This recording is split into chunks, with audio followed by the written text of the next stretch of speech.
ఓం శాంతి 7/12/2024 మధురమైన పిల్లలు, మొత్తం ఆధారమంతా కర్మలపైనే ఉంది. సదా అటెన్షన్ ఉండాలి. మాయకు వశీభూతులై శిక్షలు అనుభవించాల్సి వచ్చేలాంటి తప్పుడు కర్మలు ఏవీ జరగకూడదు. ప్రశ్న: తండ్రి దృష్టిలో అందరికన్నా ఎక్కువ వివేకవంతులెవరు? జవాబు: ఎవరిలోనైతే పవిత్రతా ధారణ ఉందో వారే వివేకవంతులు. మరియు ఎవరైతే పతితులుగా ఉన్నారో వారు వివేకహీనులు. లక్ష్మీనారాయణలను అందరికన్నా ఎక్కువ వివేకవంతులు అనంటారు. పిల్లలను మీరిప్పుడు వివేకవంతులుగా అవుతున్నారు. పవిత్రతే అన్నింటికన్నా ముఖ్యమైనది. అందుకే తండ్రి సావధానపరుస్తారు, పిల్లలు, ఈ కళ్ళు మోసం చేయకూడదు, వీటి నుండి సంభాళించుకోండి. ఈ పాత ప్రపంచాన్ని చూస్తూ కూడా చూడకండి. కొత్త ప్రపంచమైన స్వర్గాన్ని స్మృతి చేయండి. ఓం శాంతి. మధురాతి మధురమైన చాలా కాలం తర్వాత కలిసిన పిల్లలు, ఈ పాత ప్రపంచంలో మేమిప్పుడింకా కొద్ది రోజుల యాత్రికులమే అని భావిస్తారు. ప్రపంచంలోని మనుషులు ఇంకా 40,000 సంవత్సరాలు ఇక్కడుండేదుంది అని భావిస్తారు. పిల్లలైన మీకైతే నిశ్చయం ఉంది కదా. ఈ విషయాలను మర్చిపోకండి.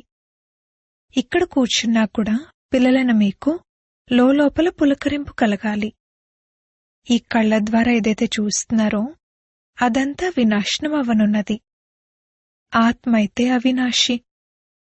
ఆత్మైన మనం 84 జన్మలు తీసుకున్నాము. ఇప్పుడు బాబా ఇంటికి తీసుకువెళ్లేందుకు వచ్చారు.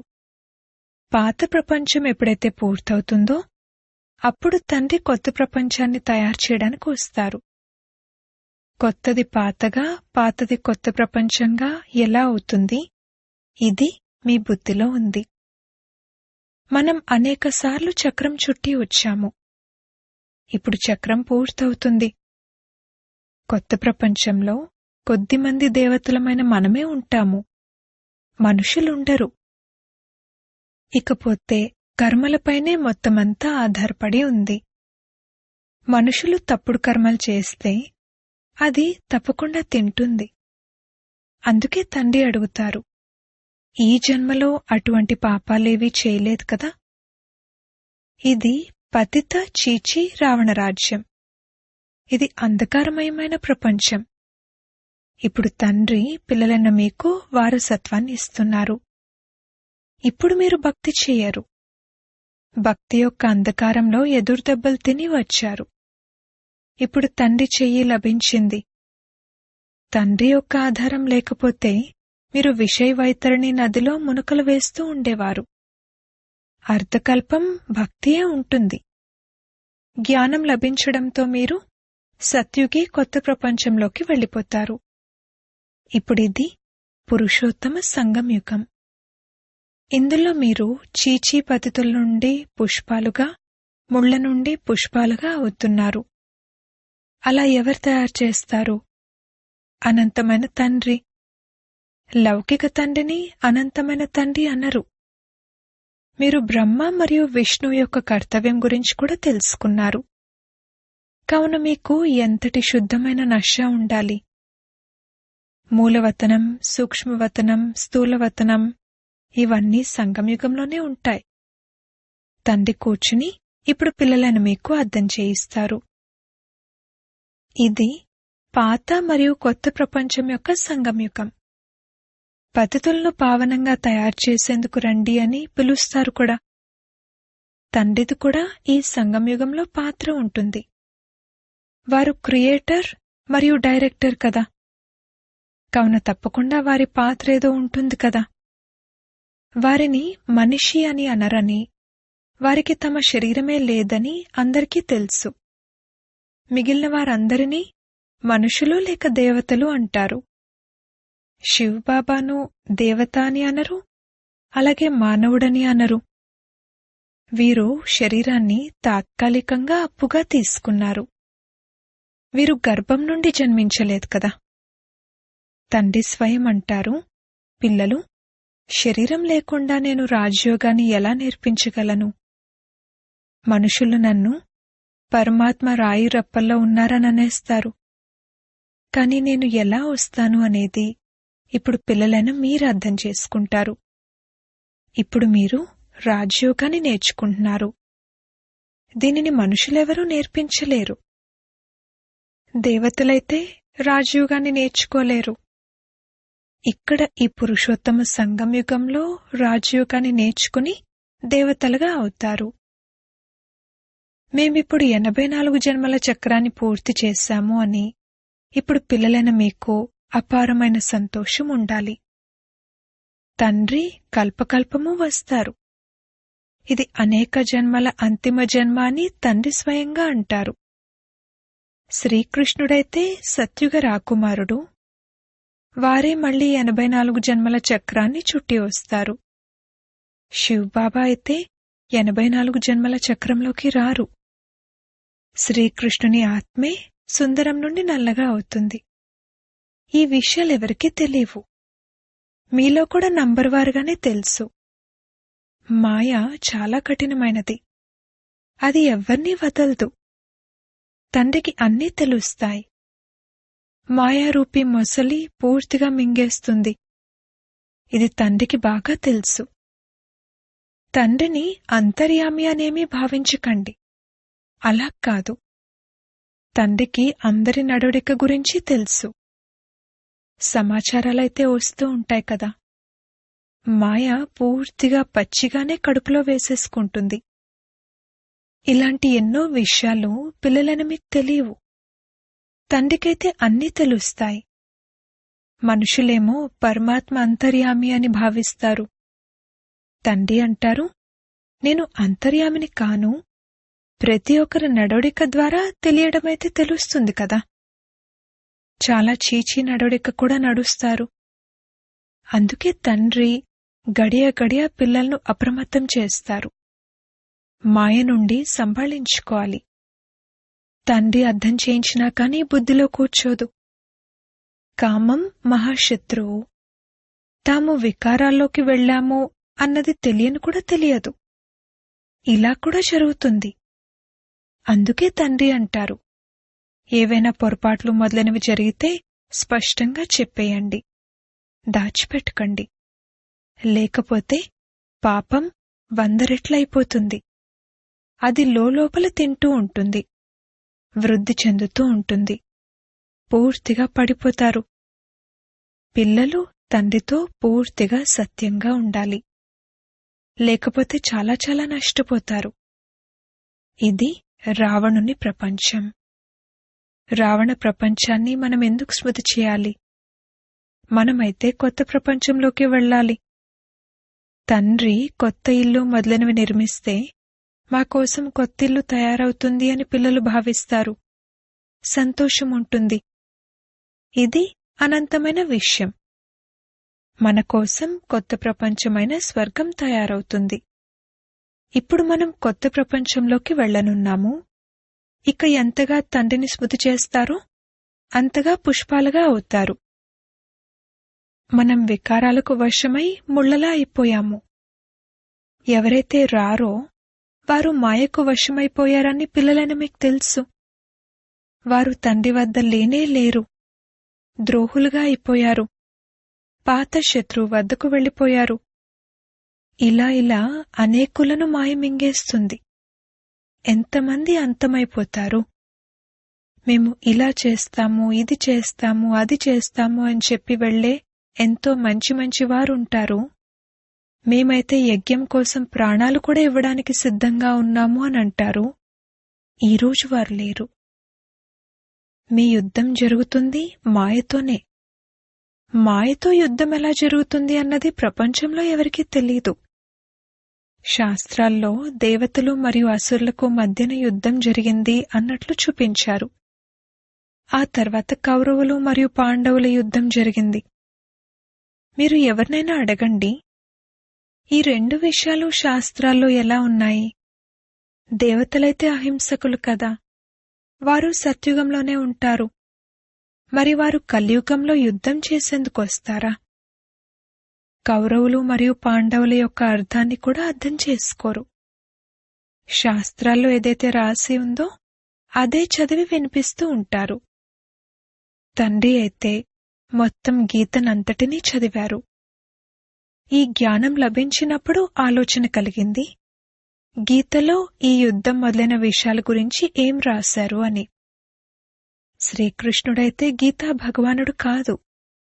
ఇతనిలో తండ్రి కూర్చున్నారు కావున ఇతని ద్వారా ఆ గీతను కూడా వదిలింపజేశారు. ఇప్పుడు తండ్రి ద్వారా ఎంత ప్రకాశం లభించింది? ఆత్మకే ప్రకాశం లభిస్తుంది. అందుకే తండ్రి అంటారు, స్వయాన్ని ఆత్మగా భావించండి, అనంతమైన తండ్రిని స్మృతి చేయండి. భక్తిలో మీరు స్మృతి చేసేవారు. మీరొచ్చినట్లయితే మేం మీపై బలిహారం అవుతాము అని అనేవారు. కాని వారు ఎలా వస్తారు, ఏ విధంగా బలిహారం అవుతాము అన్నది అర్థం చేసుకునేవారు కాదు. ఇప్పుడు పిల్లలను మీరు అర్థం చేసుకుంటారు. ఏ విధంగా తండ్రి ఉన్నారో అలాగే ఆత్మైన మనం కూడా ఉన్నాము. తండ్రిది అలౌకిక జన్మ. వారు పిల్లలైన మిమ్మల్ని ఎంత బాగా చదివిస్తారు. వీరు మా ఆ తండ్రే, వీరు కల్పకల్పము మాకు తండ్రిగా అవుతారు అని మీరు స్వయమే అంటారు. మనమందరము బాబా బాబా అని అంటాము. అలాగే బాబా కూడా పిల్లలు పిల్లలు అని అంటారు. వారే టీచర్ రూపంలో రాజయోగాన్ని నేర్పిస్తారు. విశ్వానికి మిమ్మల్ని అధిపతులుగా తయారు చేస్తారు. కావున ఇటువంటి తండ్రికి చెందినవారుగా అయి మళ్ళీ అదే టీచర్ నుండి శిక్షణ కూడా తీసుకోవాలి. ఇవన్నీ వింటూ వింటూ పులకరించిపోవాలి. ఒకవేళ చీచీగా అయినట్లయితే ఇక ఆ సంతోషం కలగనే కలగదు. ఎవరెంత కష్టపడినా సరే వారు మన జాతికి చెందినవారు కారు. ఇక్కడ మనుషులకు ఎన్ని ఇంటి పేర్లుంటాయి? అవన్నీ హద్దులోని విషయాలు. మీ ఇంటి పేరెంత పెద్దదో చూడండి. అందరికన్నా పెద్దవారు గ్రేట్ గ్రేట్ గ్రాండ్ ఫాదర్ బ్రహ్మాయే. వారి గురించి ఎవరికీ తెలియనే తెలీదు. శివబాబానైతే సర్వవ్యాపి అని అనేశారు. బ్రహ్మ గురించి కూడా ఎవరికీ తెలీదు. బ్రహ్మ విష్ణు శంకర్ల చిత్రం కూడా ఉంది.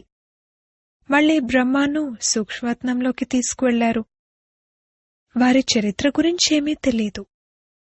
సూక్ష్మవత్నంలోకి బ్రహ్మ ఎక్కడి నుండి వచ్చారు, అక్కడెలా దత్తత తీసుకుంటారు? ఇతను నా రథమని తండ్రి అర్థం చేయించారు. అనేక జన్మల అంతిమంలో నేను ఇతనిలోకి ప్రవేశించాను. ఈ పురుషోత్తమ సంగమయుగం గీత అధ్యాయం. ఇందులో పవిత్రత ముఖ్యమైనది. పతితుల నుండి పావనులుగా ఎలా అవ్వాలి, ఇదెవరికీ తెలీదు. దేహసహితంగా దేహపు సర్వ సంబంధాలను మరచి తండ్రినైన నన్నొక్కరినే శృతి చేసినట్లయితే మాయ యొక్క పాపకర్మలన్నీ భస్మమైపోతాయి అని సాధు సన్యాసులు మొదలైన వారు ఎప్పుడూ ఇలా అనరు. వారికసలు తండ్రి గురించే తెలీదు. గీతలో తండ్రి అన్నారు, ఈ సాధువులు మొదలైన వారిని కూడా నేనే వచ్చి ఉద్ధరిస్తాను అని. తండ్రి అర్థం చేయిస్తారు. ప్రారంభం నుండి మొదలుకుని ఇప్పటి వరకు ఏ ఏ ఆత్మలైతే పాత్రను అభినయిస్తున్నారో వారందరిది ఇది అంతిమ జన్మ. ఇతనిది కూడా ఇది అంతిమ జన్మ. ఇతనే మళ్లీ బ్రహ్మగా అయ్యారు. బాల్యంలో ఒక పల్లెటూరి బాలుడిలా ఉండేవారు. ఇతను 84 జన్మలను మొదటి నుండి చివరి వరకు పూర్తి చేశారు.